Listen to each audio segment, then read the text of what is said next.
यहाँ आपको बताएं कि लाहौर पुलिस ने शहर में एहतजाज की आड़ में कानून तोड़ने की कोशिश करने वालों को वार्निंग दे दी है। DIG ऑपरेशंस के मुताबिक एहतजाज में शामिल होने वालों को सख्त कानूनी कार्रवाई का सामना करना पड़ेगा। ये हिदायत दी गई हैं पुलिस की जानिब से। लाहौर पुलिस ने शहर में एहतजाज की आड़ में कानून तोड़ने की कोशिश करने वालों को वार्निंग दी है। DIG ऑपरेशंस का ये कहना है कि अगर एहतजाज की आड़ में कानून की खिलाफ वर्जी की गई तो सख्त कानूनी कार्रवाई अमल में लाई जाएगी।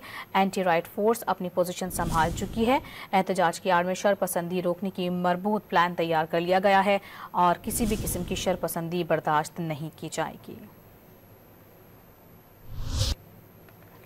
पाकिस्तान तहरीक इंसाफ ने बैरिस्टर सैफ के भारतीय वजीर खारजा को एहतजाज में शिरकत की दावत देने के बयान से लाताल्लुकी का इजहार कर दिया।